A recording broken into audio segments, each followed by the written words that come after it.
start off, Sadhguru, by asking you that you probably are the biggest multitasker that I have met in my life. You are into sharing wonderful things with people, millions of people, and you find the time to play golf, and you ride a motorcycle like a champion.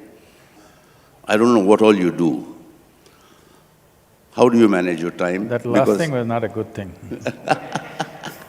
I don't know what all you do, not a good thing. No, that is a sense of amazement. And there are people who are very busy people, and so we believe we are very busy people. We would like to know as to how you manage your time and what is the kind of advice you would like to give us so that life beyond work is a lot more meaningful, at least a little more meaningful than what we lead, a little closer to the kind of meaningful life that you lead. From what I observe from people, as I travel more and more, meet various kinds of people in business, academics, science, and regular people all over the world, what I see is most people in the 24 hours that we have per day, they're more preoccupied than busy.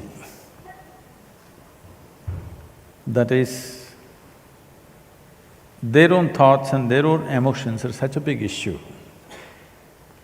that most of their time is spent dealing with that.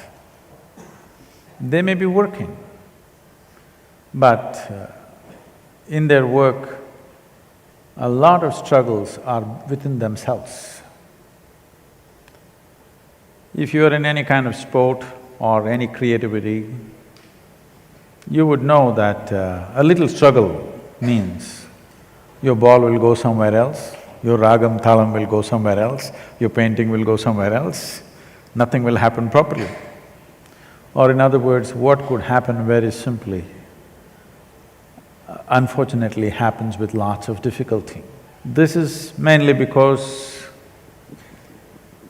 they have been given a phenomenal gadget or a phenomenal machine, which is the human mechanism, above all, a phenomenal dimension called the mind. They are trying to operate this phenomenal machine or a gadget or a computer, if you'd like to call it, without reading the user's manual. Every day struggling with their own stuff, and it doesn't get solved before they're 20 or something. Till their last day on their deathbed, they're still struggling with the same things, their thoughts and their emotions. If they learn to sort this out very early in their life, I'm sure they can work half the number of hours that they're working and be a lot more productive than the way they are right now. My effort is to bring this possibility to people's lives, that you can live life with ease, not with struggle. One thing is, when we say work, it's many young people, wonderful people who are getting recognized for whatever wonderful things they have done, leaving them apart, but generally work means always been… people have been taught that they must work hard. Nobody told them they must work joyfully. Nobody told them their work should be an expression of their joy or their love. They have to work hard. If you work hard, life will be tedious.